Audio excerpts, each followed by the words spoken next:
Hello everyone, welcome back to Across the Grooves, and today we visit London. And by we, of course, I mean I have once again with me Para. Hi Para. Hello. It's been so long since our last episode. How are you going to cope? I honestly I've coped very terribly. I gained like 5 pounds. I've lost some hair. I'm shaking. Like, oh my God. You really need to clean your bathroom, Para. uh, I mean, that's a lot of work, man. Apparently so. I mean, but if something makes you lose your hair on touch on sight, maybe you should get around to it. Don't make me I don't don't I let me don't judge you know. though. Don't let me I judge you don't though. know. Doesn't seem like a priority. All right, let's go see what's happening in London and whether these last few will be a little bit faster than the last one, or if we'll just keep Whew. talking and stuff.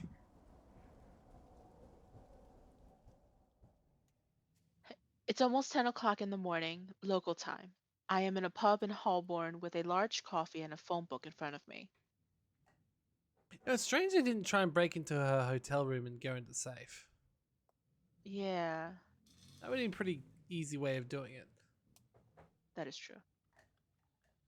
Yesterday, when the train got in, I had scurried to the underground without a backward glance. It's almost like you're afraid you're being followed by some crazy organization. Right?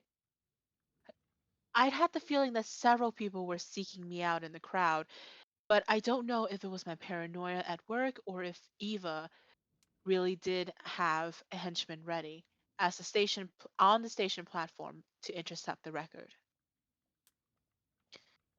Whatever the case, I'd managed to jump onto a train without confrontation.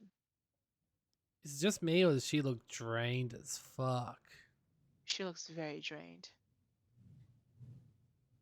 Considering the circumstances, it was probably risky to stay close to the station, so I made the journey to a little hotel that I'd stayed in for a conference, organized by my employers at the bank last spring. After my difficult day, which had ended with me crossing London, constantly checking over my shoulder to be sure I wasn't being followed, I decided to get an early night. Also, I just realized it's not recording the sound again. Let me just Ooh. trying to. There we go. I think it just. Okay, I think it's recording the sound again now, though. Only the cracks and crackles of the plates in the background. They're important. Which is why I find myself at a relatively early hour making a list of the city's record stores with the hope that someone will be able to help me find Ulysses' trail again. I take a mouthful of my cooling coffee, glancing at my handbag. Stop looking at your handbag. The room that I booked into didn't have a safe, so I'd brought the record with me, not daring to trust it to the reception desk. I turned the page of the phone book, continuing my selection. To avoid spending too much time traveling, I try to restrict myself to the Mayfair and the Covent Garden areas, which have the advantage of being central and being part of the supposedly trendy districts. There's no point in making a list as long as my arm. Three well chosen record stores should be enough for me to find the answers to my questions. And if none of them can help me, I'm pretty sure that at least one of them will be able to point me in the direction of a colleague who may know more. Basically, just assuming that everyone in London has to know each other if they're in the record scene. Well, depending on when this takes place, record is a very niche part of business. True, true. Record store owners are like big cats. Each one has their own hunting ground, but they often quench their thirst at the same watering hole. Of course, I began by checking the address of Alan O'Reilly's store, Patricia's friend. His store, Yard Sale Records, is on Carnaby Street. The road is well known for being crammed with clothes and thrift stores. I should be able to buy myself a few clothes there without breaking the bank. With the disappearance of my case, I've had to resign myself to wearing yesterday's clothes, which have already been through the clammy filth of the subways of two cities and a train journey, all of which prompts me to start the day with a bit of shopping. I confess, when I got up this morning after that setback, giving up my search and going back to Bordeaux certainly crossed my mind. But I quickly changed my mind. After all, my apartment had been searched before I left. If I give up now, it's only a matter of time before someone manages to steal the record from me. And I need to know what's happened to Ulysses. Not to mention that I still intend to learn how to use the record to return to my reality. Good luck. It's not a good idea, man. Even if the people I've spoken to up to now haven't given me much hope of success in that particular venture, I turn back to the phone book. I add Strawberry Fields Record Store to my list. The store claims to be the oldest and most psychedelic in the city since 1966. In other words, since the great days of swinging London. Considering the age of the store, I imagine there's a strong possibility that Ulysses has been there. And to finish, a little further away in Mayfair, Sidecar Vinyls is specialized in secondhand records with an advert that says True Rock and Roll, Garage, and 60s. I gulp down the rest of my coffee, pay my bill at the bar, and as is customary this side of the channel, then I head west along next New Oxford Street. Wait, what? As is customary at this side of the channel. Does that mean the other side of the channel you just like what? Steal drinks? No. Here, let me. I gulp down the rest of my coffee and pay my bill at the bar, as is customary this side of the channel. Yeah. So you pay your bill at the bar, meaning you physically make your way to the cashier to pay your bill instead of the waiters bringing it to you to pay the bill. I mean, in a bar, it makes more sense to go the other way because, Mm. like, when would they know you were done? I guess. Anyway, I don't know. It's weird. You well, sit down service. There's always the raise your hand, check please. I see. It's a legit way of paying. Okay. I see. Hey, look, The sky. cocks. Uh, no, absolutely not. Uh, the sky is overcast, but not threatening rain. Hmm. I decide a walk will do me good, especially as Carnaby Street is only half an hour away on foot, as far as I recall. On the way, I stop at Marks and Spencer's that I come across. To deal with my most pressing needs, I buy a small travel bag and throw in some toiletries, underwear, and a few pairs of warm tights to combat the hostile chill of the British fall. With the prices in mind, I try to stick to the strictly necessary. Even if theoretically this London escapade will be erased when I listen to the record again, it would be annoying to run short of funds before that. I love how she's so certain she's gonna go back and actually fix things when there's been no Right? evidence that's even possible thus far. Yeah, there's no evidence that this is even possible for her to do any of this. And she's like, when it disappears, it's like it's gonna be fine. Like, ma'am, She's you need to she's start living in reality. she's living like it's Truman Show or something. Uh Maybe. She's never seen the butterfly effect. This is what it is, okay? She needs to Hmm. see the butterfly effect. Maybe this will put it into perspective for her. I was have like a was gonna be right back while we go watch it with her, right? Totally. I've only seen that movie once and it was sad. It was tragic. Well, we don't have time to watch it with her, so let's keep going. Okay. A quarter of an hour later, I'm in Carnaby Street. I begin as planned by visiting a few thrift stores. We should have went there first. Thrift, drift. I always say drift for some reason. Do you like racing? Uh yes, totally. totally thinking about Mario Kart right now. Mm-hmm. Mm-hmm. I was Um, thinking more like underground street racing, but okay, yeah, Mario Kart is. Recreating a wardrobe from nothing, even a basic one, seems like an almost impossible task, which could easily take all day. Oh, yeah. If no, it's a good thing we don't have any other more pressing tasks to accomplish. My God, Alice is not that hard. Just go with all black, okay? Just pick your pants, pick a t-shirt, pick some shoes, some socks, all black. Done. Mm, Deal. mm. Go. And I don't think anyone would be surprised, right? Like she seems like the artsy type. Yeah, but black is the easiest. Just pick everything black because black is always matching. Yeah, Nobody yeah, can tell if you're a shade or two off. yeah. Just yeah, fair. So I try not to get distracted and to focus on the basics. I have to say, I rather miss the coat I bought in Paris, which had vanished along with my suitcase.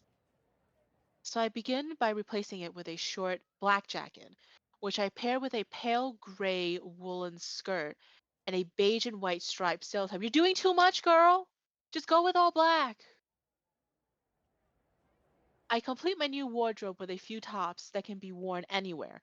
Some black pants, another short skirt, and a slightly longer one. Why are you buying skirts?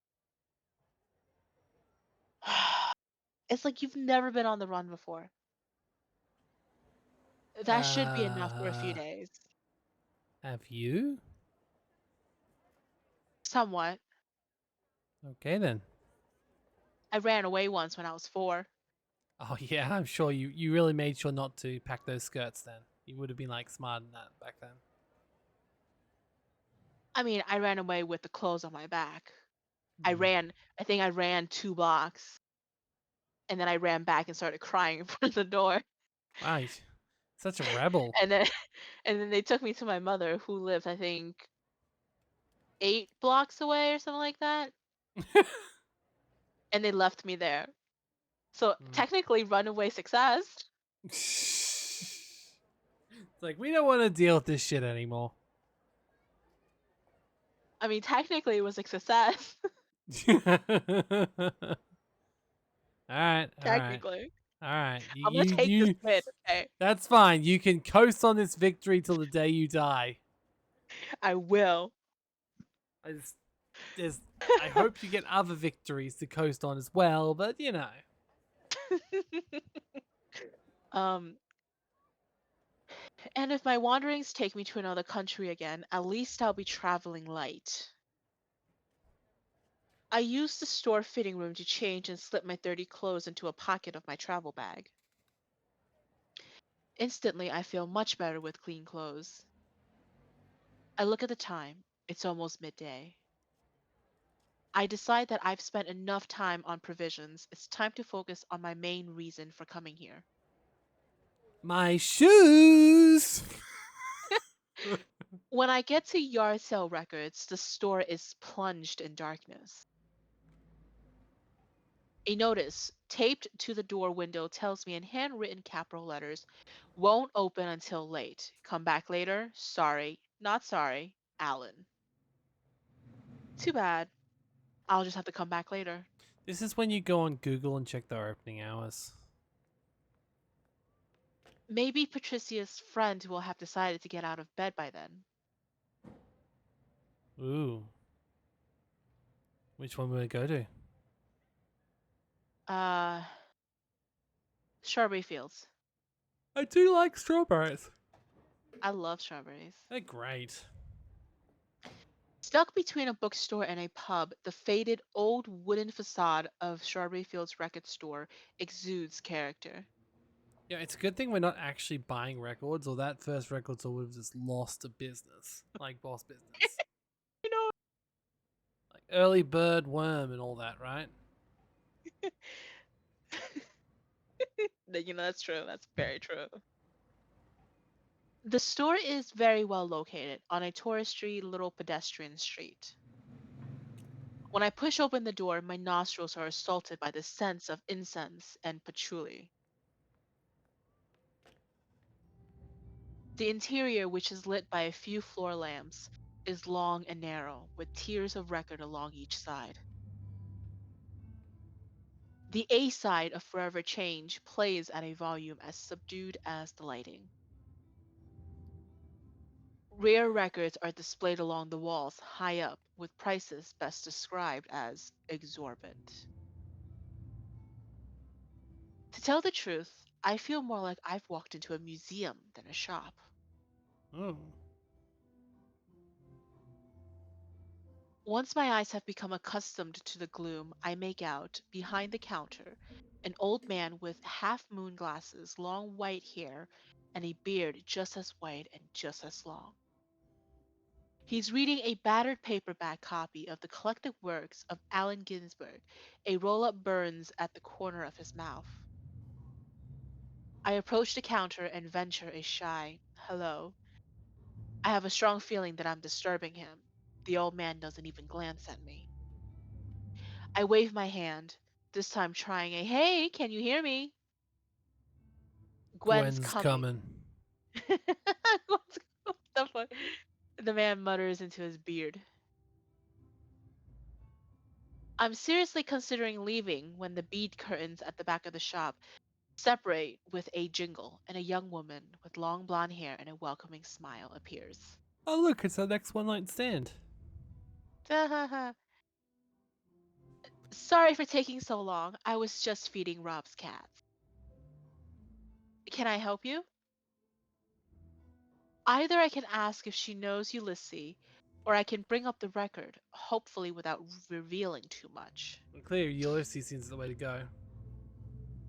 I could also decide that I'm wasting my time, and make something up and then slip away. I feel like Ulysses makes more sense, right? Yeah, Ulysses. Yes, it may sound a bit odd to you, but I'm looking for a friend of mine, a record store owner, Ulysses. Does that ring any bells? Rob lifts his eyes from his book and stares at me. Long, brown, curly hair, dark skin, glasses. He would have been in London a few months ago. You know, there are lots of record collectors. I don't know all of them. She turns to the old man. How about you, Rob? Ring any bells? Rob relights a cigarette and takes a deep drag. It's at that moment that I realize, from the characteristic smell of the smoke he exhales, that his roll up contains more than just tobacco. Yeah, no, sorry. It doesn't ring any bells. We have a lot of people passing through the shop. It's a pretty touristy area, you know? Usually it's Gwen who takes care of the customers. If she doesn't remember your friend, I doubt I could help. My memory isn't what it was. As if to prove his words, Rob takes another deep pull on his joint and goes back to his book. Gwen shrugs, looking sorry. He's hiding something. Oh, so you want to Insist. insist? Insist. Are you sure? He specializes in psychedelic music. I'd be surprised if you didn't know him. He might have had a record to appraise with him, an acetate 7-inch white label. Really? It doesn't strike a chord? Oh, yes, you should have said. Actually, someone did come in by with a record like that. Gwen turns to Rob. It was in September when you were at Stonehenge with your hippie friends. To tell the truth, I'd completely forgotten about it. As Rob said, we have so many people coming through. And then the weirdos who think They're sitting on a gold mine and try to flog us a busted up umpteenth re-release of Sergeant Pepper. There are shed loads of them. He was looking for information about his record, but what was weird was that he refused to play it on the record player. He told me it was a type of thing, if you have to ask to listen to it, you can't help me. So, well, I couldn't do much for him. Rob puts his book down on the counter, crushes out his throat, gets out of his car. Chair. Chair. As you see at the window at the drive-through, smoking his joint. It's been like, well, I don't know what I'm doing here. I'm just trying to drive my car high. Can't a man sit here driving his car in a store completely off his head? What is this anymore? We clearly slip into the wrong reality.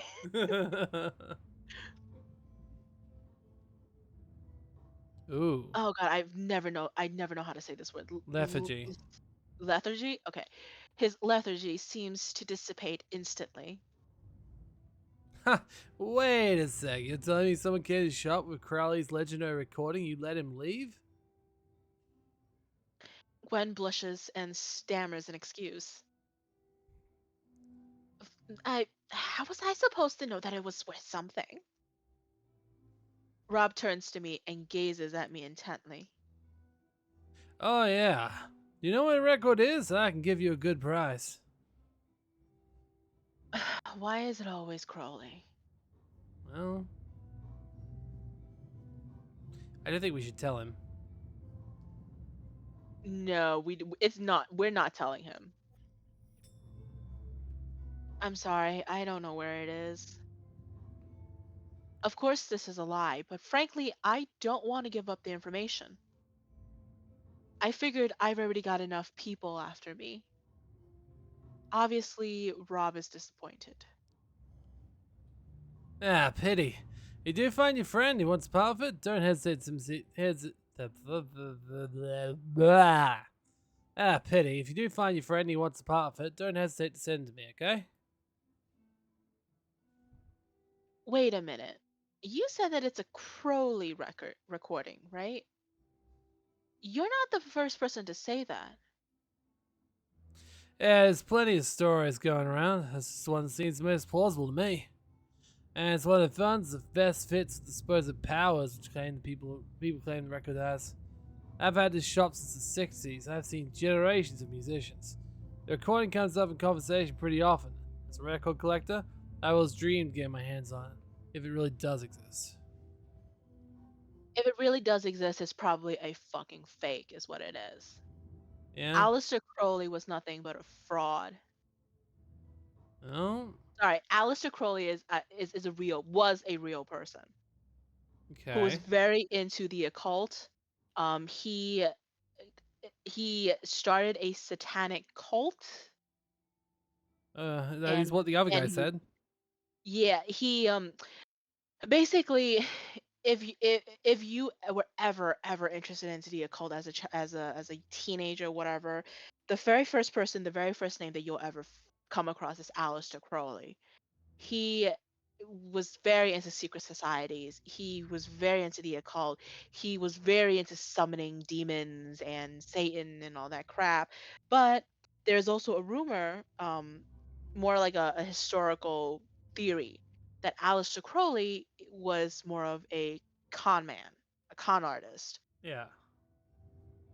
And fun fact, Wiccans do not like Aleister Crowley because Aleister Crowley gives them a very bad name, Makes perfect very bad sense. rap.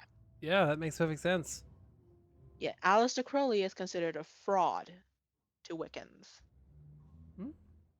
Interesting. Yeah, So end maybe of we end of should history lesson. maybe we should ask about these so-called powers then, Yes. because I mean it's the most sarcastic way of asking. Could you tell me more about these so-called powers? Ugh. Rob shrugs. Most is cock and bull stories. I've heard all sorts. Some people claim it's an amazing psychedelic trip, better listening to second disc electric Leyland and Sandoz. Others say they know someone who listens to a record and that person has met God, or aliens, or leprechauns, or whatever. To tell the truth, it's a historical value, it's just me. In almost 40 years on the job, I've seen quite a few gems. Test pressings of an airplane, a complete collection of originals from Vertigo label, a factory sealed copy of Wegmüller's Terror. But that record, it's the holy grail of record collectors. One last question. If you were looking for information about the record, that recording, who would you ask? Rob Hmm. thinks for a moment. I'm not really sure. What about your old mate Art? Gwen turns to me. When he comes by the shop, you can't stop the two of them. I think he's the only person I know who's more of a rock history buff than Stony. Hearing the nickname Stony, Rob turns a murderous glance at Gwen, who seems to either not notice or not care. Honestly, Gwen seems very much like an airhead. Just like I feel like consistently missing the turn. Gwen is a lot smarter than she's coming off. Okay, well, okay. You sure? Like so far, she's known nothing. I'm pretty this entire conversation, she's if you notice the entire conversation, Rob is trying to stonewall you Yeah, and Gwen is over here feeding you information. but that's what I mean. That's what makes me think she's an idiot. She's just like saying stuff she's not meant to. I don't know. It's a tactic that a lot of women use to appear like they're dumb as fuck. I see, I see. So what you're saying is, I'm falling for it hook, line, and sinker. Maybe. I'm not sure. Maybe. I mean, Gwen is still a two-dimensional creature, and you can't really see her face move. You can't see her eyes move. I can't observe body language from a picture, so it's just the way I'm reading it. Wow, wow. You can't even read from this like 20 centimeter by 25 centimeter picture of someone you've never heard before. You Exactly. should look directly into her and know exactly what she's thinking. You know what? You're asking too much of me. Oh, The fucking only hell. problem the only problem is that Art doesn't live in London anymore. When the house prices went up, he moved to Scotland. Art. Could you give me his full name, please? Arthur Pullman. He worked for the BBC on the radio. Yep, that's the guy we heard of from before. Calling him Putman. Yeah. I realize that this is probably the Putman Enzo mentioned. As for his dress, have we got it written down somewhere? Gren? Gwen shrugs. I could look in the papers, but I can't promise anything.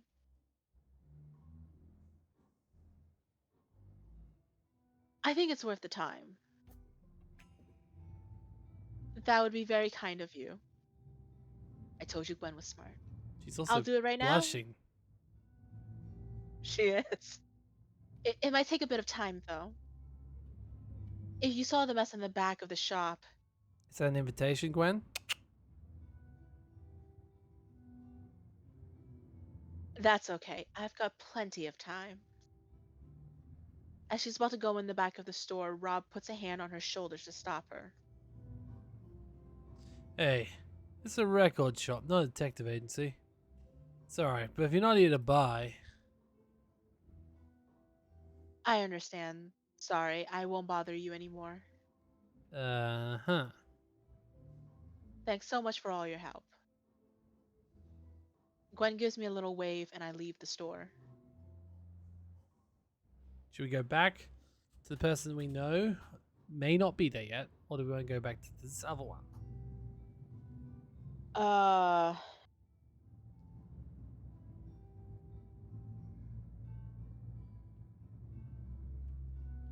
On the I'm one wondering. hand, if we go back Mhm. and he's still not open, that's wasting our time.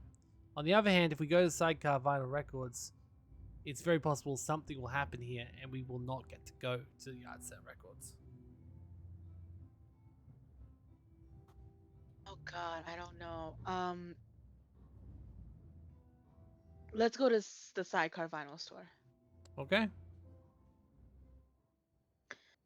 Sidecar vinyls look like a garage transformed into a record store. There are two Harley Davidsons parked near the entrance that I'm obliged to squeeze past, straddling some boxes of records to get to the counter, which stretches across the back wall. The back of the store is windowless, and the cold light of the neon tubes creates a surprisingly sterile atmosphere. A small group of leather clad people huddle around the bar with bottles and cans of beer in their hands. It's a biker shop.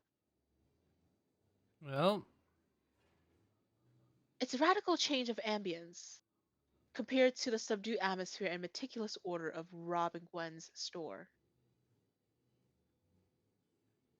I'm asking myself what I'm doing here when the person who I suppose must be the owner, a middle aged man with a mustache, wearing a leather jacket with a Motorhead t shirt stretched across his round belly, urges me not to be scared and to come closer, all with a barely disguised French accent. I decide to answer him in the language of Moliere. yes, Ah, yes. God.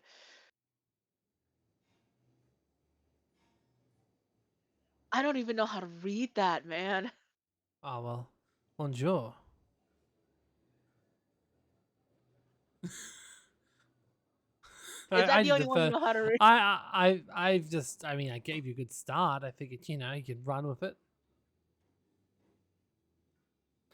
um, bonjour.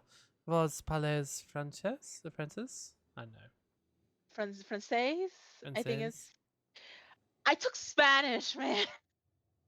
Well, you just say si. The guy seems caught off guard and starts to laugh after a moment of hesitation. He turns to the group and says in English on their behalf, "Hey guys, say hello to the froggy." Oh no. They turn to look at me, and I hear a chorus of hellos along with a few bonjour mademoiselles from the bolder ones.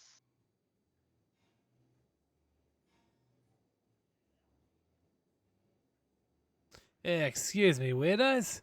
It's meeting day for the Mayfair Motor Club, which I'm a member of.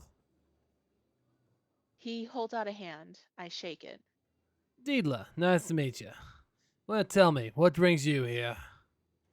I don't suppose you're here to discuss Chokes and Strokes volumes. I can't imagine Ulysses in this territory.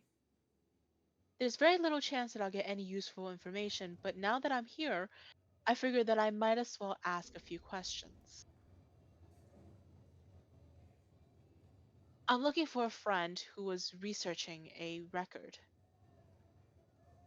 I know that he came to London, so I'm checking some of the record stores in case someone's seen him. He's a record store owner too.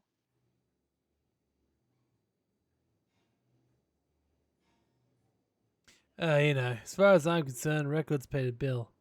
Harleys are my real passion. And I need a bit more info. What's your mate's name? Ulysses, brown curly hair, dark skin, glasses. Didier shakes his head. Didier? I don't know. I'm gonna end up calling him Derek one day.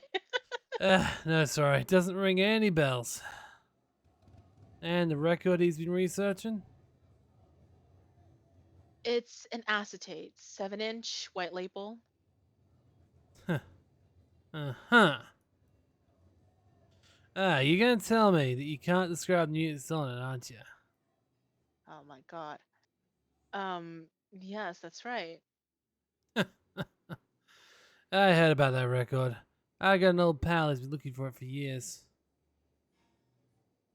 I hadn't considered this possibility. Could it be someone I've already met?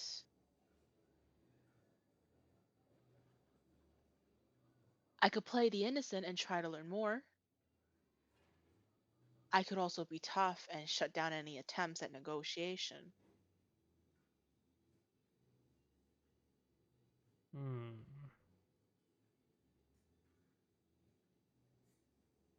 What negotiation? The guy just told you that he has a friend who's looking for it. Yeah, I think it'd make more sense to ask candidly.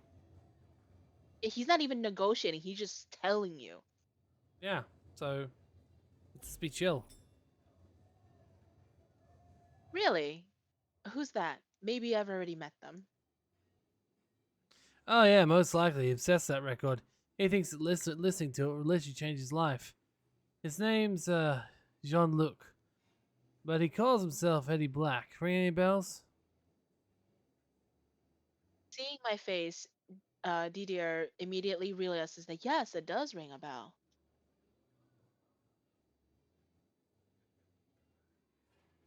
Ah, hell.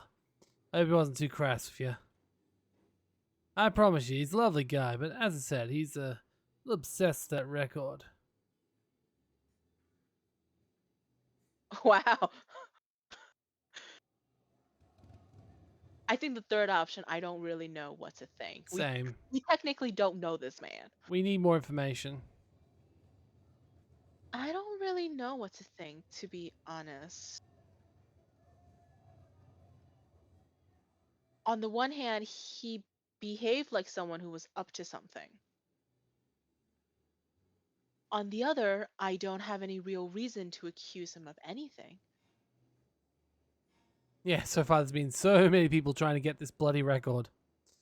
Look, I understand that maybe your circumstances of your meeting weren't ideal. But knowing Jean-Luc, I'm sure it's mostly awkwardness. We've known each other since we were kids, us two. Swear on my life, he's a good guy. If you'd let him listen to that record? Out of the question, absolutely not. Really? You have two prime examples here of what happens when you listen to the record. True. However, we're not actually saying we will. We're just saying That's we'll think wrong. about it. And that will get us a Not meeting wrong. with him. But you know what? You know what? You're right. You're right. Let's go with that. I don't know. I need to think about it. I understand. Hey, you staying a few days in London? I don't think I'll stay long. I've already got a lead for my next search. Look, I understand. Hey, can I get in contact with you? Do you have a cell phone number? Yes, but I don't have long distance service. Huh. Well, we'll get that, miss. That costs a fee and fortune. In any case, you know where to find me, unless... Would you be okay telling me which hotel you're staying in? I hesitate. On the one hand, I don't know if I can trust this guy enough to give him the address of my hotel. On the other hand, maybe Eddie Black, John Luke, is truly harmless and perhaps he has some useful information for me about the record. But am I truly ready to take the risk? Hmm.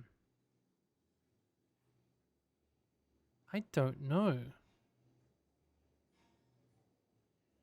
Like, on the one hand, like, obviously we've got a lot of people following us already, right? Hmm. But on the other hand, if it's our only chance, but on the other hand, he's already found us twice on his own. On the other hand, it would be nice to have the upper hand when meeting him. On the other hand, is it really the upper hand if his friend introduces him to me? Don't know. What do you think?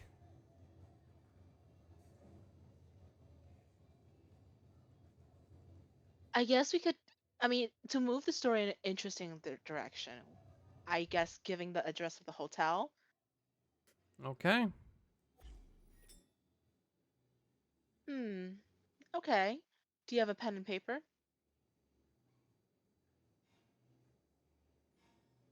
He holds out a notebook and a pencil.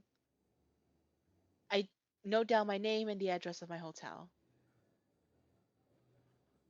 I slide the notebook across the counter as I look Dieter in the eyes. I sincerely hope I won't regret it. Dieter lifts his right hand, three fingers raised and the pinky bent. Scout's honor. Then he turns to the group of bikers and tells them to drink my health. I am gratified by a thundering cheers from the assembly.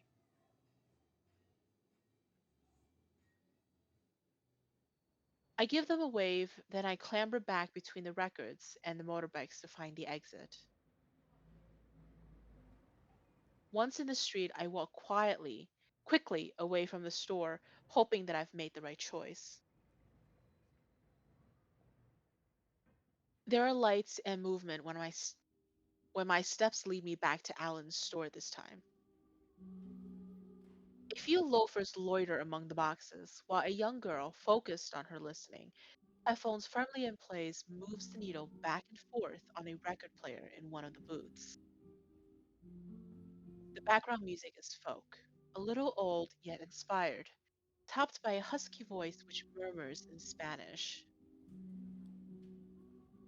The boxes seem to contain quite a lot of new releases, small presses of alternative bands. If they have a second-hand section, I don't know where it could be, which isn't exactly a good sign for my search.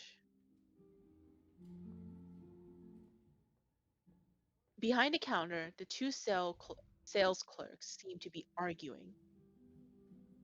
I move closer. Abby? Just because we've opened up doesn't mean you can subject us to your wishy-washy folk music. It's way too late for the in the day for this. Right, look, Beth, first off, it's not wishy-washy folk music. It's latest record from Denver Banhart. It's a new import we just got in. On second, this guy's a genius. And as Alan once again forgot to put his alarm on, we could say that it still counts as morning, right? And then, but I get to choose the next record. Deal? Yeah, deal. As long as you're not your pseudo-feminist second-rate Sonic Youth. Sleater Kinney, second-rate Sonic Youth. It's the rock record of the year. Well, either it's that or it's the new Franz Ferdinand. Then nobody wins. We've been listening to it on repeat like all month. We sell 3 copies every time we play it, Garrett. Do you like being able to pay your rent at the end of the month? Excuse me? Beth turns to me, beaming. Oh, sorry, excuse me. I had to interrupt my work for reasons of cultural divergence with my colleague, but he'll keep. Mm-hmm. The colleague rolls his eyes. What can I do for you? I'm looking for an Alan O'Reilly. Hmm, what's it about? If it's about an unpaid bill or something like that, it'd be better to come back tomorrow. I'm not sure the boss is in the right state. No, one of his friends sent me. Ah, I see.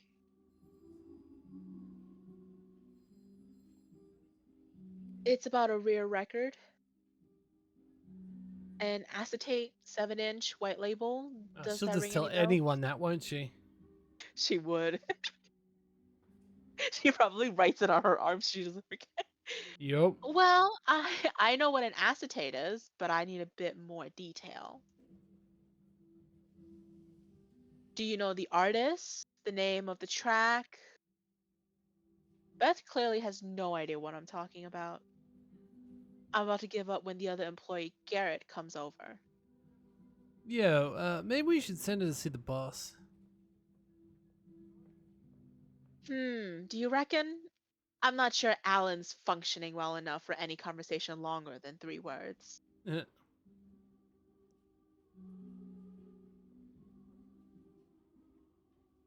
Yeah, but I remember what you're saying, and Alan was talking about that record not long ago of the geezer that came by his shop a few times, you know? Garrett Yeah, turns to me. he is French too. Dark hair, dark skinned glasses. Yeah, that's the one. He had an unusual name. Sound like James Joyce book, Ulysses. Garrett says the name English style, pronouncing the final S. I correct him. Wait, what the, what?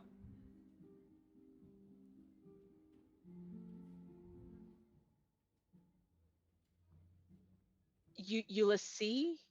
Yeah, that's what I mean. I'm Ulysses? just like, fuck, were we saying it wrong this whole time? Ulysses? I didn't know any ways we could say that. Well, she says it's written Ulysses. Ulysses, but Ulysses.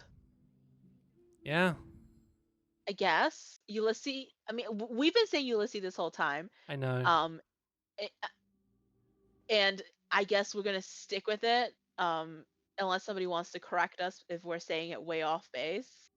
Yeah, just like insult us in the comments. It's fine.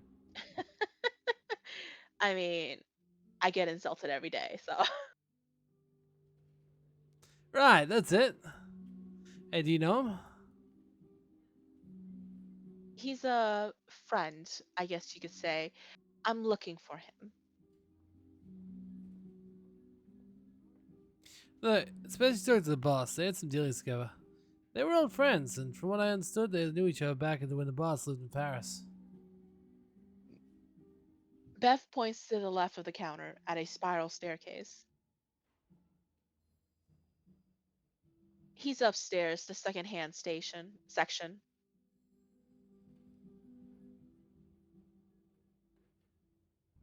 As I climb the stairs, the music from the ground floor gradually fades, and when I reach the upper floor, there's a radically different atmosphere. The upper floor is engulfed in shadow. The lights off, the space lit only by the large window which runs the whole length of the wall. The room is a mess, with boxes of records piled up all over the place, making a striking contrast with the skillfully created trendiness of the ground floor. The final notes of Velvet Underground's Sunday Morning play on the sound system and are followed by an English folk track from the same period, probably a cassette tape compilation.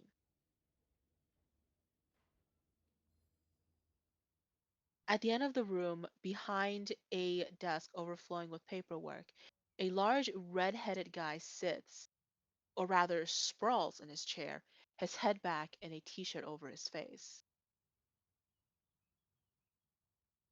There's an empty beer mug in one hand and a tube of aspirin in the other, and a cup of steaming tea cooling on the desk.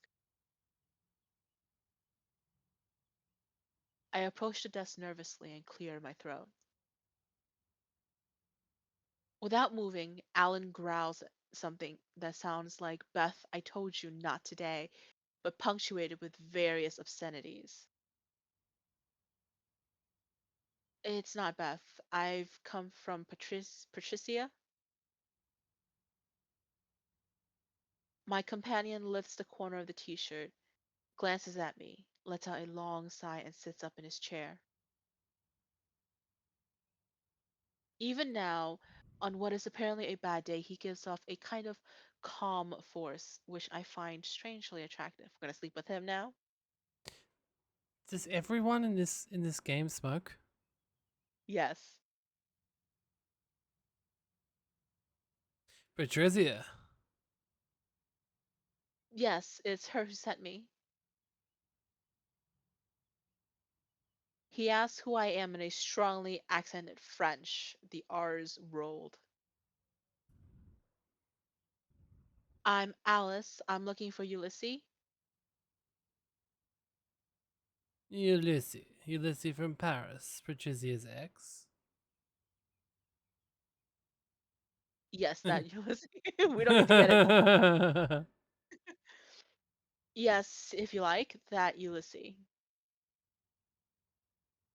Alan seems to be having some trouble connecting the various facts of our rambling conversation. And you are? Alice, I just told you I'm also Ulysses' ex. I'm looking for him. Hmm. Alan gestures me to wait. To summarize, you're Alice, Ulysses' ex from before he moved to Paris. Is that right? I nod. And you're looking for him. Look, what can I do for you?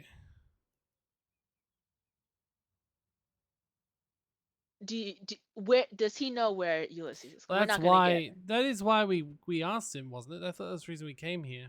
Because he was Yeah, introduced to him. this guy is clearly severely hungover. Just ask him again. Yeah. Do you know where to find him? Yes. I mean, no. I mean, not really. Ugh. Sorry, I just woke up and well, we were a bit wasted last night. What are you doing this evening? Sir. Um, I don't have anything planned at the moment. There's a gig in a pub not far away. We plan on going, Beth, Garrett, and I. We meet there, 6 p.m. I need a little time to recover from the rough night. Alan puts the t-shirt back over his face, which seems to mean that our conversation is over.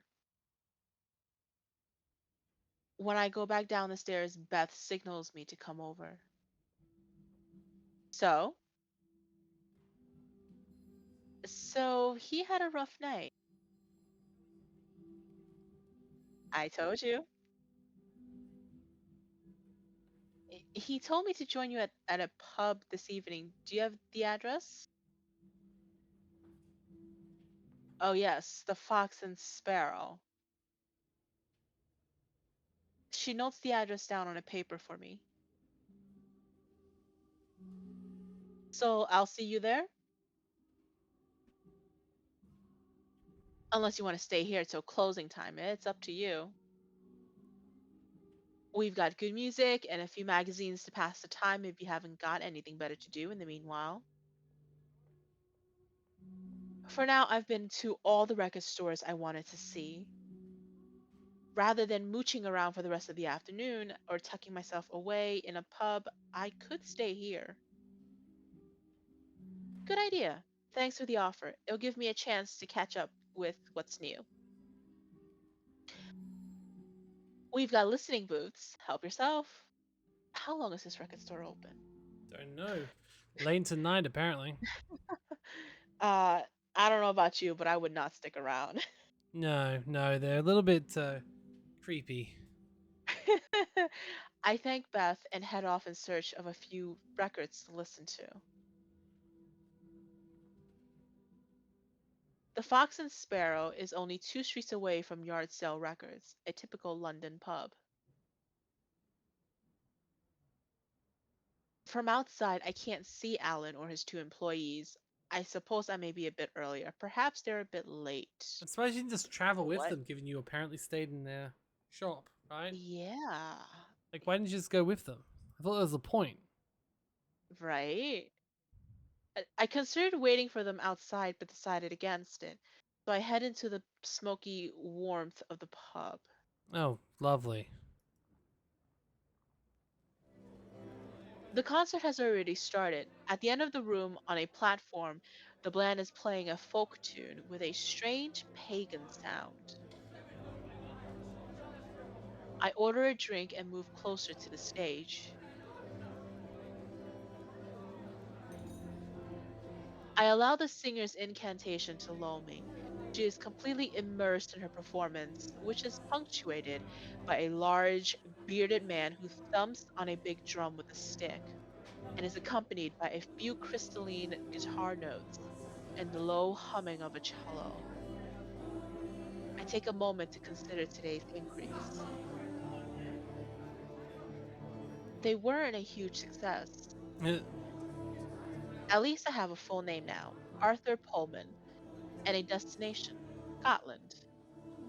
yeah, but we still have a chance to meet Ulysses, apparently. We're like 10 freaking steps behind the man. Yeah, but still, at least we found somebody who knew him. Seems willing to help us. Yeah, true. It's like searching for a needle in a haystack. However, I've also managed to get Eddie Black back on my trail. Which you now want to talk to because he's clearly knows more than we think he does. Right. I sincerely hope I'm not going to regret giving my hotel address to Didier. Then again, maybe I misjudged him. If he really only wants to listen to the record, maybe I can negotiate something with him. Perhaps he has some interesting information to share. Anyway, all I can hope for is that Alan will have some answers for me. Unless he just double crosses us and just suddenly it's Ulysses. At least it seems as though I've managed to shake off Eva for the time being. Something tells me it's just a temporary reprieve. I'm dragged away from my musings by a hand on my shoulder. Yes, Band is a fantastic version of Willow's song. You know, the track from the soundtrack of The Wicker Man? I love their interpretation of it. I look up at my companion and realize that he must measure at least 6'3", something I hadn't noticed when he was slumped behind his desk. Oh yeah, she's gonna sleep with him. Do you like it? Yes, I like it a lot. He gestures that he hasn't heard me with the volume of the band. I hesitate to take his arm so that I can repeat it into his ear. Damn, he's smooth. Seeing my hesitation, he kneels down just as I'm standing up on my tiptoes. In the confusion of the moment, I simply tell him, "Yes, it's great." Alan gives me a slightly embarrassed smile. Aww. Okay.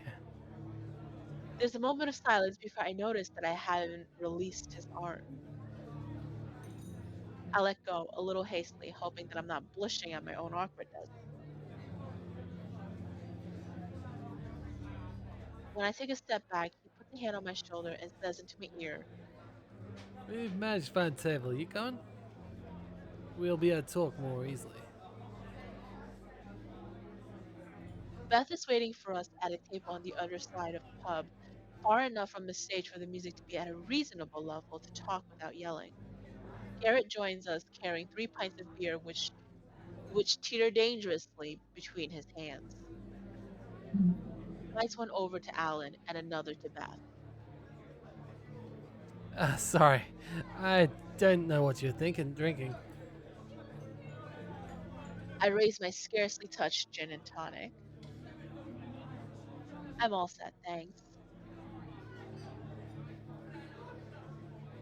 We're going to go over and listen. Can you keep our seats for after the set? Alan agrees with a thumbs up. Garrett and Beth vanish into the crowd around the stage, and Alan turns to me. I'm sorry about earlier. I went to see Harmon Dune last concert last night. We had a few drinks after it and got a little out of control. Doesn't happen as well as often as all that, but I'll admit today's been a little difficult.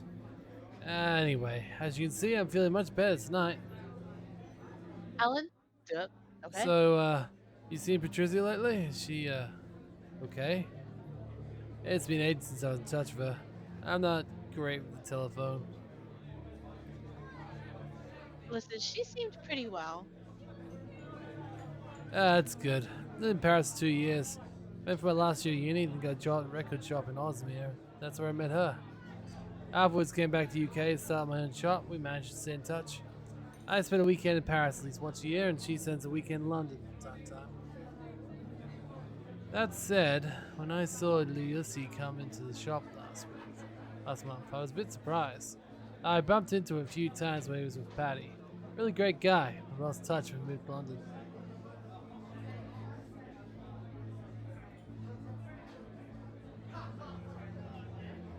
I feel like we should ask him if he knows where he is now. Yeah, that seems fair. Do you know where he is now? I still don't know what any of these symbols mean. What It's symbol? these symbols at the top. Like it said Oh, at the start, this changed our personality, changed the way the game plays, changes all this. But like, it doesn't seem to do anything. I don't know what they mean. well, I think one of them flashed when we met It Eva. it does, yes. So maybe we only met her because we made choices in the past, or Maybe. hmm. He told me he's gonna keep tracking his record down. Hmm. According to what Rob told me, his next step would be Scotland. Is that what he told you too? Hmm. Alan raises a wary eyebrow. Rob. The guy at Strawberry Fields Records? Huh. Stoney? I didn't know Ulysses had gone to see him too. Been thinking about it. It's not a bad idea. He's gonna see him such a long time. There was talk of a meeting in Arthur Pullman. Does that mean anything to you? Look, nothing at all, sorry. Hell, that doesn't help me much. Scotland's pretty big. That's the only thing that's big. We're interrupted by Bev, who's just sat down next to me on the bench seat. Glasgow. Pardon? Your bloke, Ulysses, he said he was heading for Glasgow. Beth crosses her arms, a mischievous smile on her lips. Luckily, there's someone who's still got a memory on the team. Hmm. Alan sits up in his chair, a glimmer of understanding suddenly on his face. Oh, yeah, that's right. Now you come to mention it. In fact, I'm pretty sure I gave him the address to my old mate Yogos. He works at a kind of trendy bar restaurant in the center of Glasgow, the Archery. Beth lifts her empty glass sadly. Hey, shall we get another drink? Will you help me, Alice? Alan, can you keep the table, please? Ooh. Shouldn't we wait for Garrett? I think it's occupied. His boyfriend just got here. Beth glances over at the other side of the bar, and there is Garrett stationed near the stage, discreetly holding hands with a young bearded man. Aw. Don't move, Alice. I'll go. Beth puts a hand on his shoulder to stop him from rising. No, no, stay there, please. I need some girl talk with Alice. Oh, God. Oh boy. You said Ulysses was in Glasgow? Yes, that's what he said when he stopped by the last time. Sorry for sorry for buttonholing you like this, but I wanted to talk to you about something else. Uh-oh. Beth glances over my shoulder at our table. I think the boss fancies you. That's okay. We're already gonna fuck everyone. We fucked someone last episode. We can fuck someone this episode. She seems like she's pretty open to it.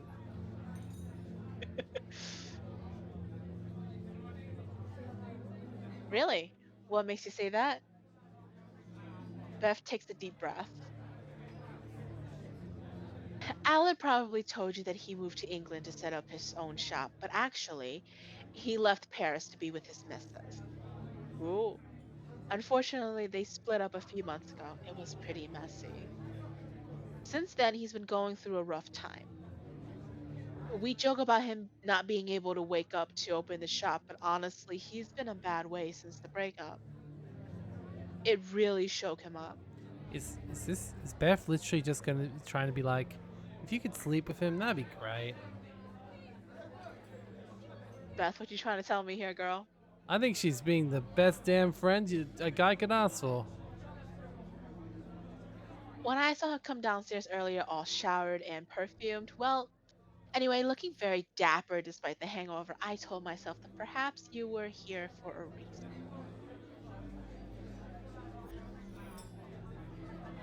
Okay, I'll think about it. No pressure, eh? I'm just telling you, it's your choice. I'm She's just 110% pimping out on. her boy. She's I pimping out her boss. I am 110% on the get him laid track. This is fine. The overworked barman finally decides to come over and take our order. We order we order. I manage to pay for my round despite Beth's objections, and we go back to our table. We chat for a while. I go back over to the stage to watch the end of the concert.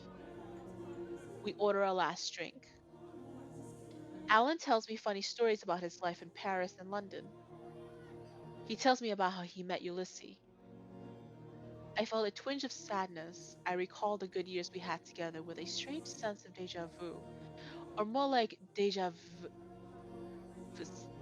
vu, like I'd already lived this, which I couldn't explain to myself, probably because you did. Alan's a charming guy. I get the feeling that hiding beneath the imposing physique and that Canadian lumberjack exterior, there's a sensitive child. You were I'm definitely into sorry, this guy the whole time. we don't, I'm sorry, we don't go for children here. Oh, well, yes, we don't, but this lady, once again, she's trying to justify herself, but she was into him this whole bloody time, just like the other I mean, she lady. should just sleep with everybody she meets. She's I clearly know. into everybody she meets. She's just like, fuck it. I'm not going back to get my fiance back. I'm just gonna fuck everyone around Europe. It'll be great. Exactly. I think if the circumstances allow it, we could easily become friends. With benefits. We're in the middle of a lively discussion about the different stages of the career of Miles Davis when the bell rings for last orders and closing time. I don't think it'll be long before they kick us out. Shall I walk you back to the hotel? I take a moment to think about my answer. Either Ellen's extremely respectful of someone who's supposed to fancy me, or Beth has misread his behavior. I could take the initiative myself and be more forward. Whatever I decide, I can't see myself going back to my hotel on my own. Not after the scare I had the night before last, or my conversation with Eva in the buffet car.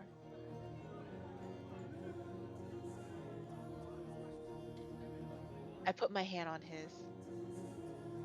I was thinking maybe we could continue this conversation. How about a drink at your place? So what you're saying is, what I'm learning from this is, I really need to clean up my house because if I ever randomly meet some lady on some mystical quest to save her fiance, she'll be like, "I'm gonna come back to your place."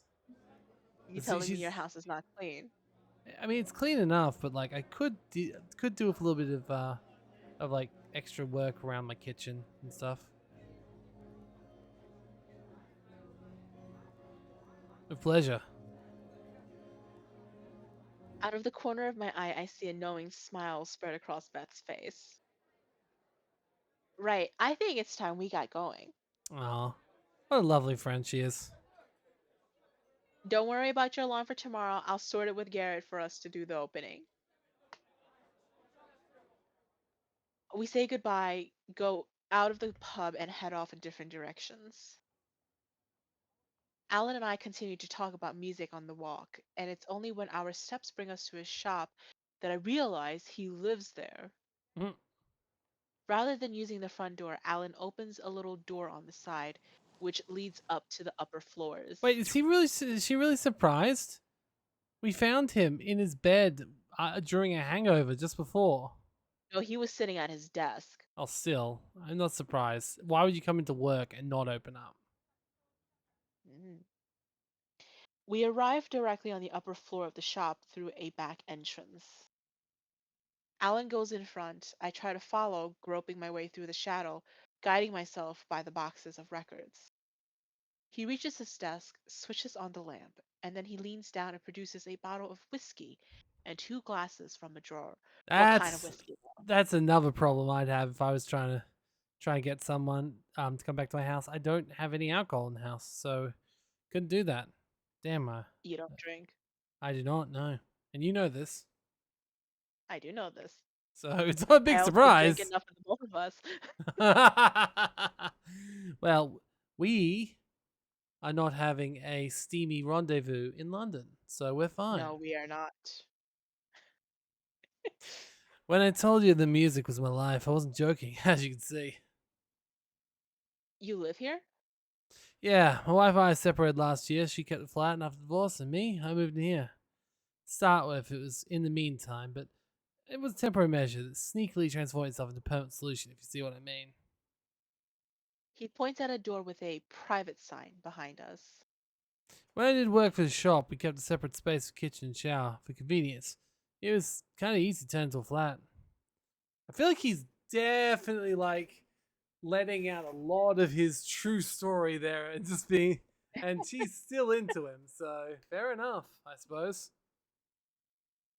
Well, there's a way of talking about your past with your past partners and not be laying your trauma on people.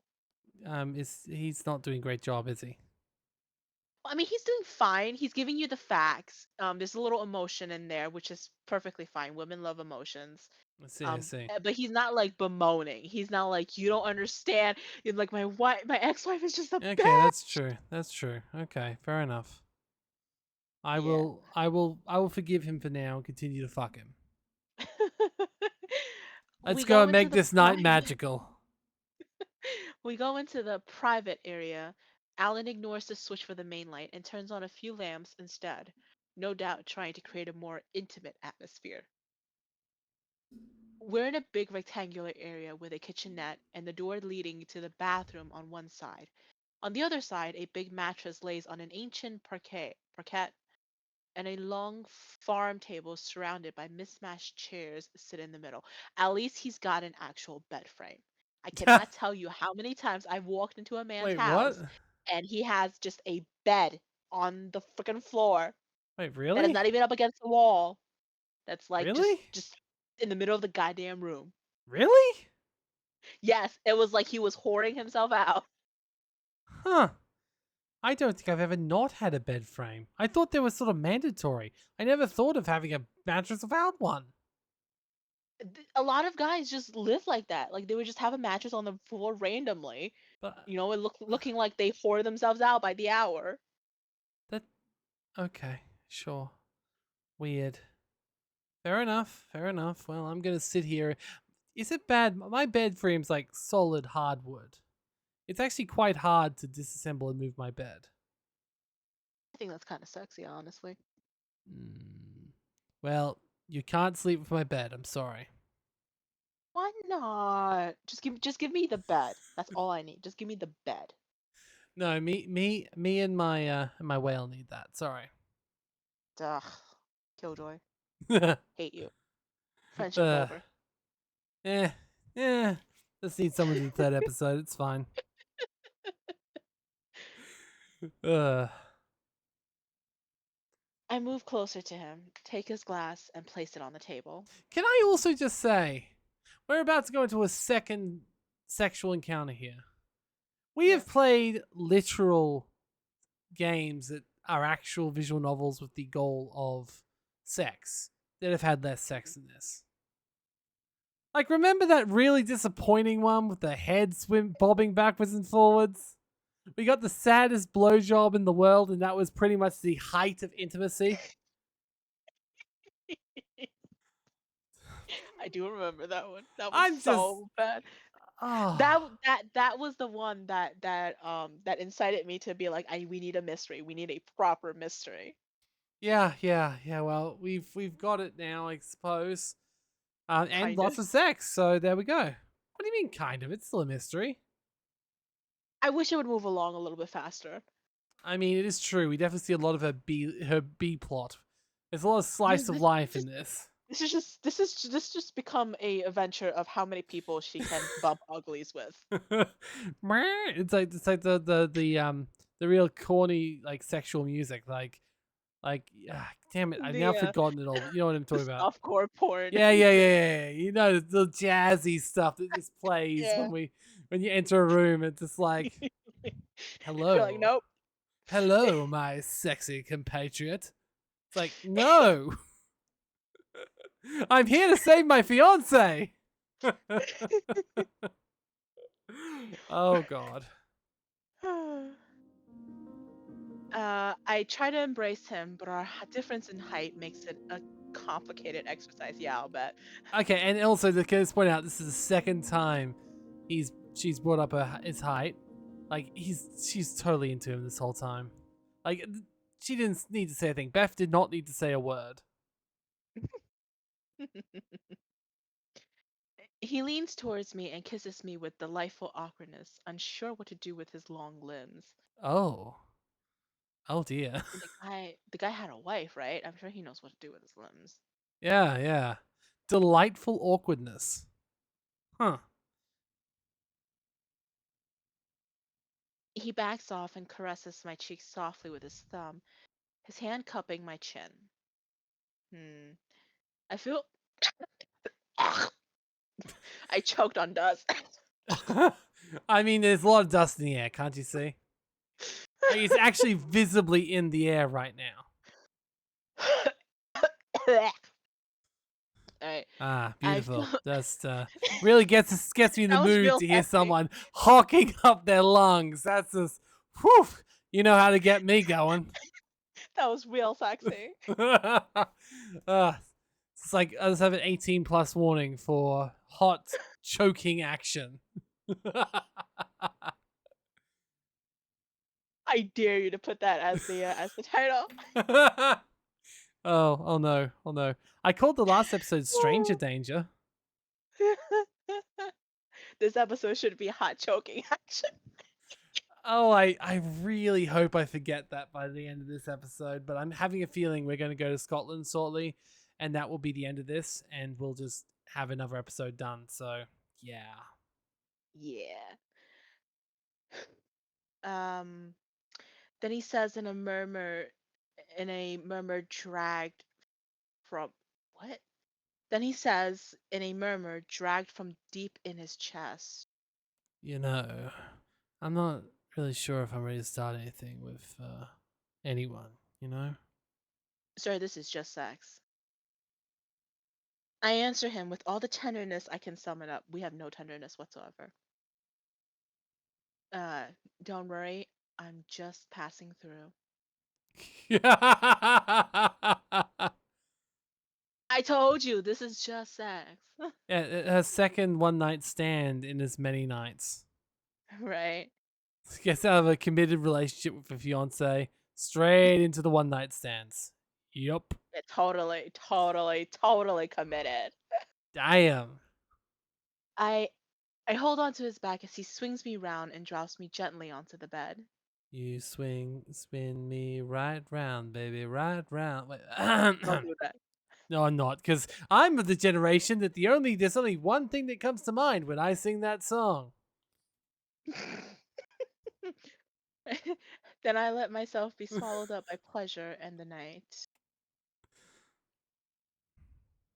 The light coming through the window wakes me, the pallid light of a London morning in fall. This also means that if that weird guy did come to our hotel last night because of the choices we made, we just completely missed him. We did. Oh, that poor man. Alan Like, is so fast asleep. yeah, she seems interested in meeting you. Not there. I decide not to wake him. It takes a concentrated effort of will to extract myself from the snug comfort of the quilt. The old espresso machine on the countertop in the kitchen area looks like it requires a degree in civil aviation to get something drinkable. Or, just like a pressure cleaner. So I fall back on my other source of morning relief, a good hot shower. I get some clean clothes from my bag. Something tells me that there's a chance that Eva and her henchmen are watching the stations. So I try to choose an outfit as difficult as possible from the one I wore when I arrived in London to reduce the risk of being recognized. In the same vein, I decide to put my hair up, something I rarely do. Then I shut myself in the bathroom. It's clean, but stark. When I come out, Alan is sitting at the big table, a cigarette and a coffee both smoking close by. I really hope his coffee isn't smoking. Steaming, sure. But smoking? I help myself to your shower. How dare you? You know how much hot water costs in this economy? I'm glad you did. Sorry, I had to say that in the worst possible way too.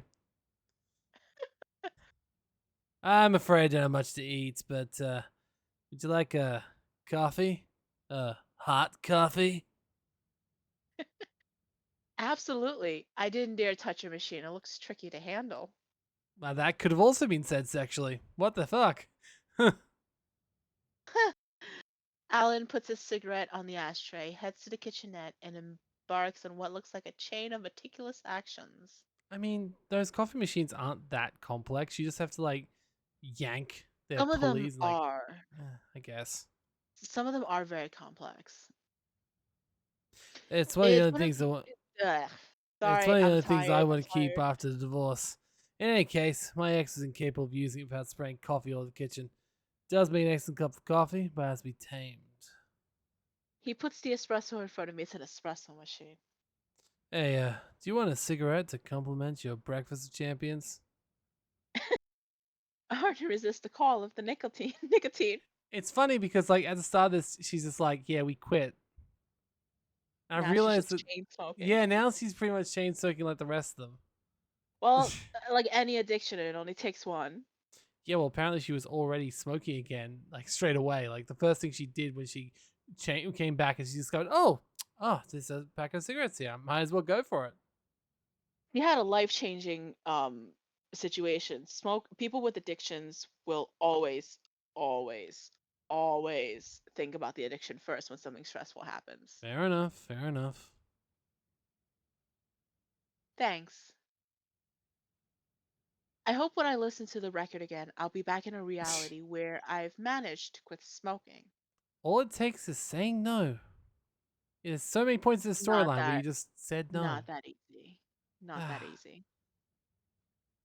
just find other ways to relieve the stress, the pressure. So, what are your plans today? Like him? Well, smoking addiction, quitting smoking and quitting like alcohol, depending on how bad it is for you and how you react to it, it could quite literally kill you. Ah, I see. I see. Well, I guess I can forgive her then. Yeah, a lot of smokers, Hmm. when they smoke long enough and they smoke a lot, like with like a pack a day, 3 packs a day, when they quit smoking and they go cold turkey, a lot of them can end up um scratching themselves into oblivion. Like they will break skin, they will dig their nails in deep, and they will bleed to death. That's concerning. Drug addicts, the ones who use the needles, will also do that. Um, Alcoholics can literally die of shock. Um, drug addicts, specifically, drugs numb your sensory receptors, your pain receptors. So when they quit smoking, their sensations can feel like they're on fire, like somebody is constantly pounding into their skin, Huh. and it can quite literally kill them. So going Okay. through withdrawal is not as easy as it sounds. Okay. Okay. Fair enough. Yeah. Well, got She a did line it to read. once, which is amazing. Yeah. I suppose the next step will be to take the first train to Scotland with a quick stop to check out of my hotel. Paid for a hotel for no god fucking reason. You're leaving London already? I think for a moment it seemed like a no-brainer, but it's probably worth pondering all the same. Let's just say that I don't see what the other information I could glean by staying here. I've got a name, Arthur Pullman, and a place, Glasgow. You already knew a Ulysses and you put him up. Wait, what? You You already already knew a Ulysses, and you put him you up for a already few knew days. Ulysses. Ah, okay. You already knew Ulysses and you put him up for a few days, but even you don't know any more than that. All I can do is cross my fingers and hope that the trail doesn't dry up. And if this Arthur Pullman really knows more about the record, maybe he'll be able to finally give me some answers. Alan takes a drag on his cigarette, thinking. It's fine to see it's sudden, but what would you say if I offered to come with you? His suggestion takes me completely unawares. Especially since, he was like, just before, he was like, I mean, I'm not looking for anything serious. I wonder if he wants to use the record to get his wife back. Ooh, interesting. So we should say I no mean, then. I don't know. It's like so far anybody who has offered anything to us is just after the record. Yeah. Hmm. I'm about to open my mouth to answer, but Alan continues. I don't know. I got a good feeling about you, Alice. Let's see where it takes us. If I let you leave now, I got the feeling that I might be missing out on something. See, look, he's just changed his tune entirely. First, he doesn't want any. Yeah. Alice is the rebound. Yeah, you don't want to be the rebound, Alice. How did my love life become so complicated in so little time? I don't know, slut. Wow, don't shame her. I will shame her all I want, okay? Girls can shame girls as long as it's not malicious. I see. I have, I have a fleeting thought of John Baptiste, just a fleeting thought. Wasn't the point of all of this in the beginning to get back to the life I had with him? And then there's Ulysses, who was very much on my mind. I hadn't thought that by reopening the old wound in my heart, I'd be opening up Pandora's box. Patricia in Paris, and now Alan. I know that this interlude will probably cease to exist when I listen to the record again, but is it right for me to get involved in anything more than just sex? What do you say? We gotta refuse, right? Then we can get more sex in Scotland. A part of me wants to make this as complicated as possible. Yeah, but if we do that, we're closing the door for a few things. And I think there's a not. If you're right, and he does want the record, he's gonna follow us anyway, and that's more complicated. Um,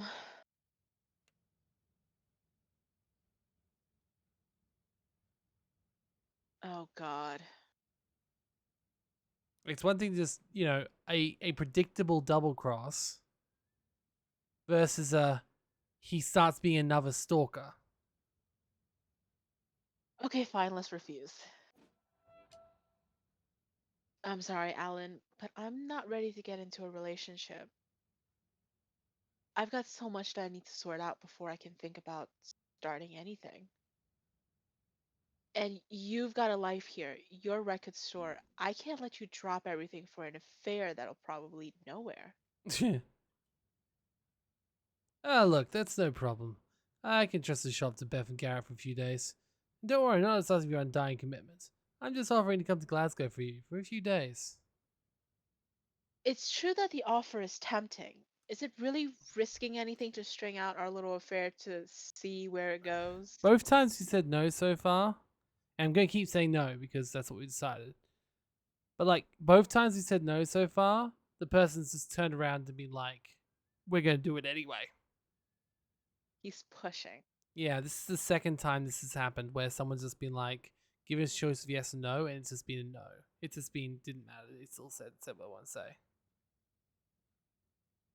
And I've still got Eva and her henchmen on my tail. Either that or the game's trying to push it, which like I don't care. Having Alan with me in Glasgow, it would be comforting. Unless he betrays you. Yeah.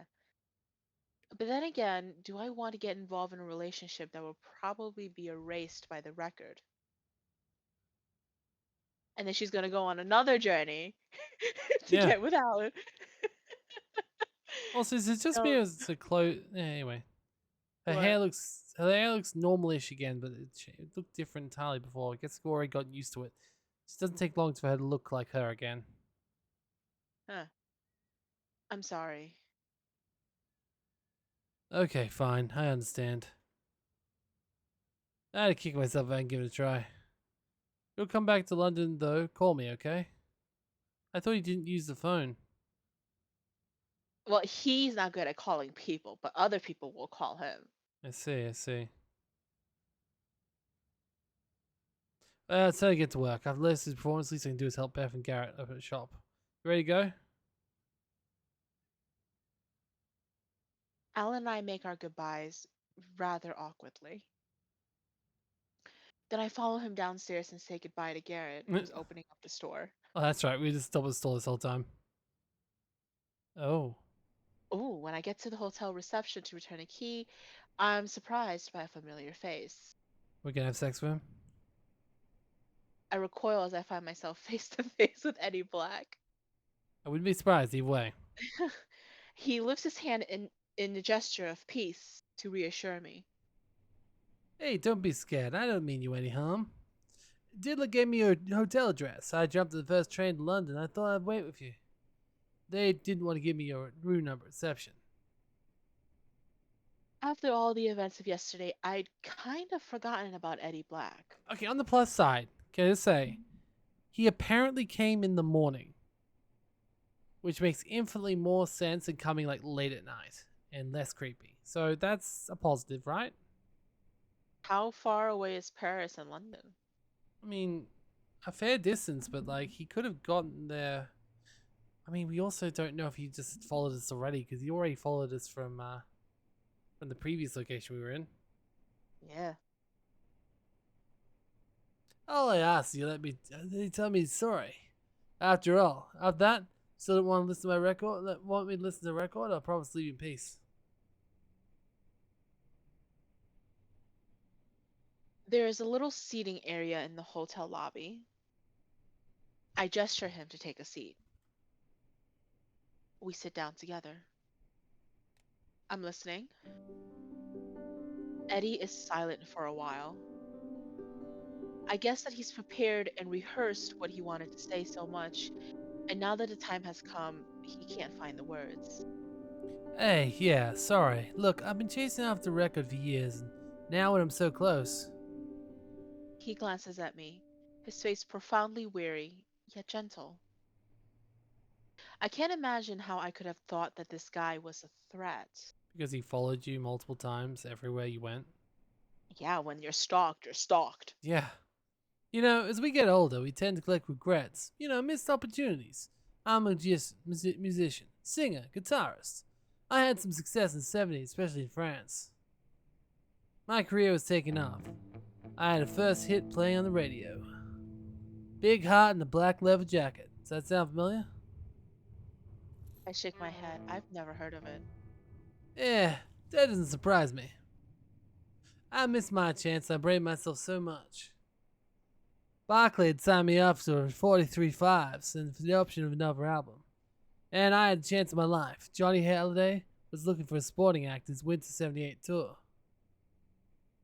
What happened? Yeah. An affair at the heart. What else? Her name was Monique. She was the most beautiful girl in high school. Everyone had a crush on her, but it was me who got her. Sir, you are riding a motorbike. Are you an adult in this picture? Are you just dating high schoolers, or are you somehow her age? Okay, so they are the same age. That's fine. We moved together at 18 years old. She finished her hairdressing course and got hired in a little salon, the 11th arrondissement near the Bastille. Me, I quit my studies to devote my life to my music. It caused some Wow. tension between us. I was a night owl. I played in the clubs 4 or 5 nights a week. And her, she came in from work exhausted. What were you about to That's some great prospects there, Eddie. say? Great life decisions. Does he seem like a nice guy? Because to me, he seems like an Italian mobster. By the end. He Yep. he looks like one of those characters from Greece. Yeah, that's true. That's very true. By the end, every time we were together, we would open up screaming at one another. When I got the contract for a tour, I was stoked. Johnny's opening act. A childhood dreams coming true. But her, well, she didn't see it the same way. 3 months alone without me was too much for her. She told me, I'm warning you, if you do that tour, I'll leave you. We were 23 years old, and we were still children. I caved. I loved her. What happened after that? Look, I thought I'd have other opportunities, but it wasn't so bad. I had a recording contract with a big French label after all. It was cool, right? Big mistake. Barclay released my 345s, then they didn't renew my contract. Ironically, the last single I brought out had a side A, Monique, and a side B, My Eyes Cry for You. In the end, I found myself as a guitarist in a band that played weddings and neighborhood parties. I did that for 15 years, and then I was too old, too has-been, even for that. Anyways, look, people didn't even want bands for their weddings anymore. They just want disc jockeys. And Monique? Yeah, we got married in 79, divorced in 82. When I heard something, if I can go back to the past, so I'd do that tour, perhaps I'd still be Monique today. Wait, what? No, you would not. Yeah, I'll say. He leans back his chair. Anyways, that's my story. All I ask you, let me in, let me listen to that record. If everything works out the way I hope, I promise you won't hear from me ever again. Eddie stops talking and waits anxiously for my response. His anguish is almost palpable as if his life hangs on my lips. Eddie does not want to be with Monique. Eddie wants his fame and fortune. However, is that so bad? It's not bad. It's more that he he's not admitting that he just wants his fame and fortune. No, He's that's not what I using mean. Monique as a smokescreen. Oh, I get that. He's a terrible person. I get that. That's not the point. My point is, if we let him listen to it, we will get to have more of an understanding about how the record actually changes lives. Right? That is true. And we'll That is actually get to see. If it works out and he can actually change it in a way he wants to change it, then guess what? we have an idea that we'll be able to get back the way we want if we go back there with purpose and meaning. So we're It, gonna be manipulative and use him as a guinea pig. I oh can go fuck with yeah, fuck yeah. I know yeah, how I much you can like do guinea that. pigs. I know how much you like guinea pigs. After his plea, so touching and excuse you. What? After his plea, so touching and sincere, do I have the heart to refuse what he's asking? Touching and sincere. Mm-hmm. Yeah, he's using his ex-wife as a smokescreen.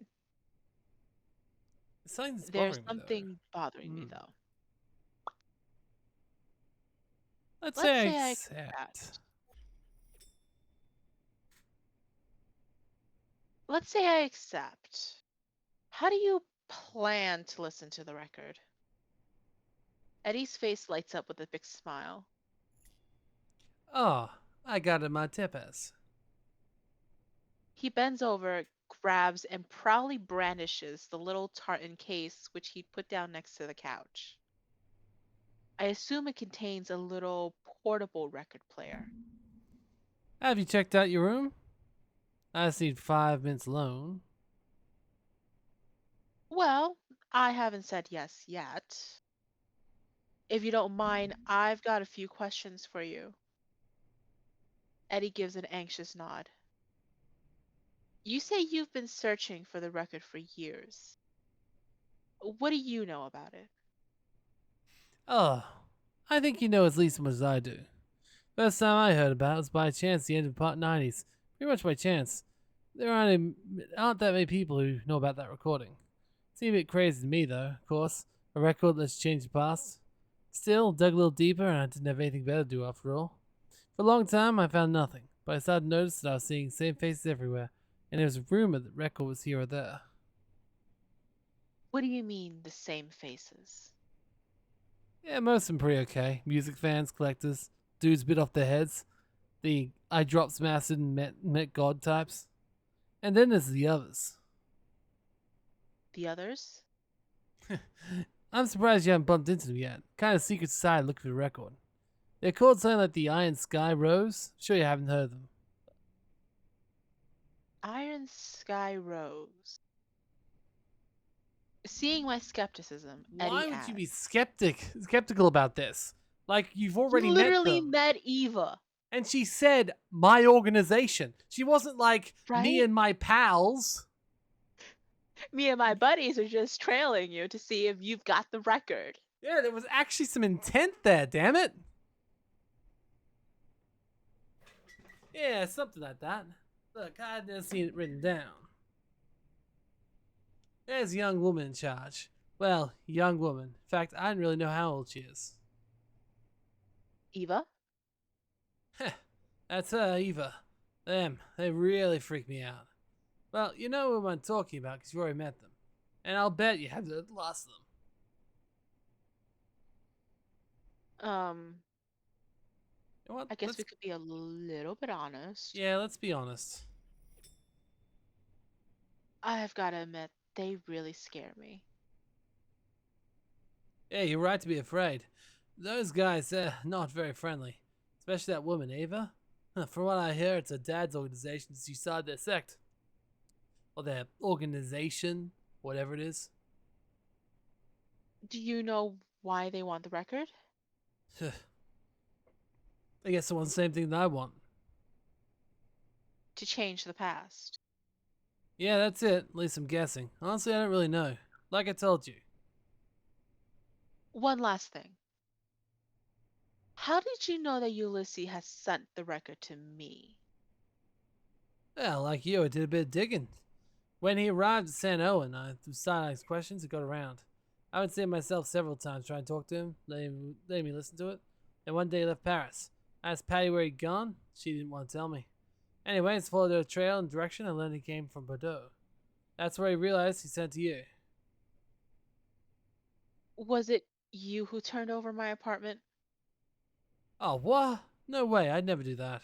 I'm a decent man, I am. You Yeah, know, you really are. if I managed to find you all on my own, don't you think that an organized gang like the Iron Sky Rose might manage it too? I have to agree. That's probably exactly what happened. Well, that's it. If you don't have any more questions. Eddie looks at me doubtfully, his right foot tapping on the ground in a fast, regular beat.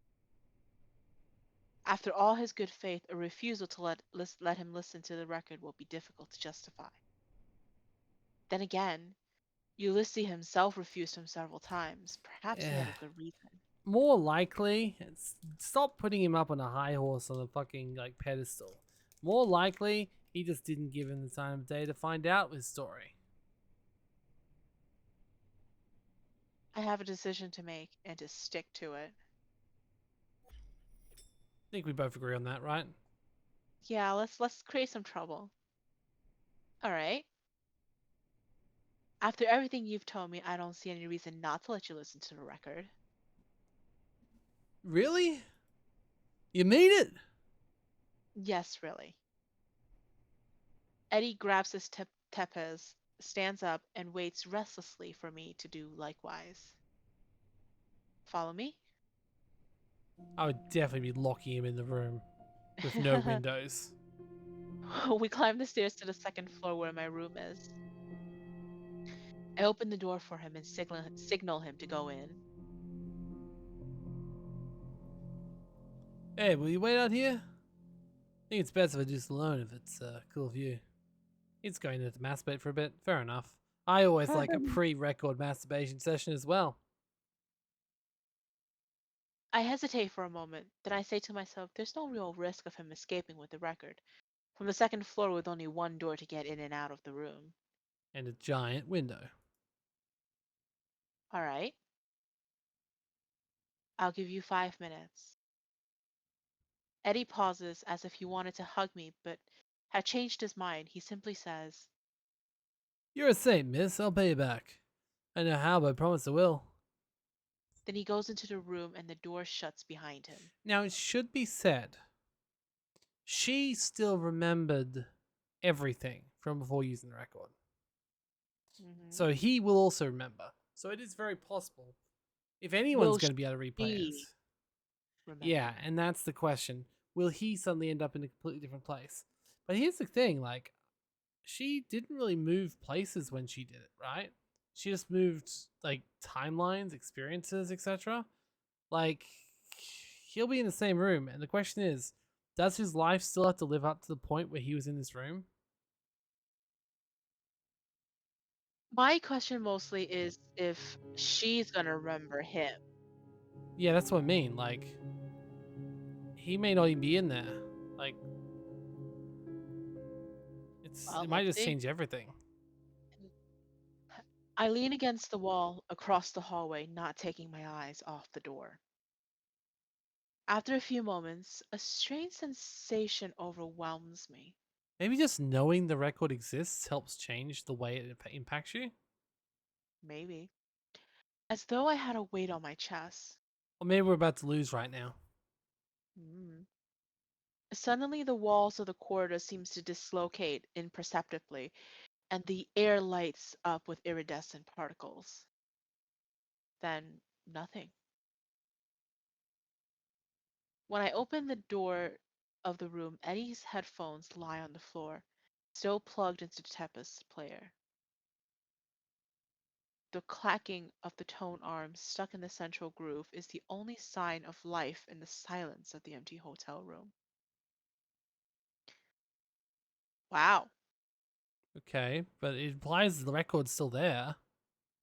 The record's still there, but Eddie disappeared. Yeah. Huh. Fuck. Interesting. I guess that's a good point to end another episode, huh? I guess. It's also, oh God, it's like 5 a.m. now, and it ended on a cliffhanger. Oh Well, God. we've got three sea chapters left, so if you've got some time another day, we can do it then. So we don't have to do it tonight. That's true. That's true. Yeah. I have an appointment tomorrow, so I can't stay up past this. All right. Well, then, okay. Should we just end it there for now? Yeah, I guess. Yeah. Well, thank you for joining us, everyone. We'll hopefully be back with the next episode shortly. Um, next week for you, hopefully. Who knows how long for me? I mean, I have faith it'll be so soon. But this game's still interesting. It's only meant to go for 5 hours, but I'm pretty certain, like 3 to 5 hours, but I'm pretty certain that us reading it and having commentary is probably making it go slower. Well, I'm also reading it in a slower pace. I mean, if you're reading it in your head on your own, you just be flying through the dialogue like crazy. That's what I mean. That's what I mean. So, it's okay. I'm All trying right. to bring some kind of life to it. I mean, it's got to be, right? It's got to be a good video. Can't just be us talking about how often this girl's having sex, which is quite a lot for the record. There's a lot of sex. Twice is not a lot of sex. I mean, for 2 nights in a row, it's still not a lot of sex, but it's still more sex than like I'd expect on a trip to save your fiance, That is true. That save is your very true. marriage. Like, I'm That is sorry, it's a trip to save your marriage, right? That's a lot of sex for that. true. All right, well, better end this recording now. Okay. Yeah. Bloop.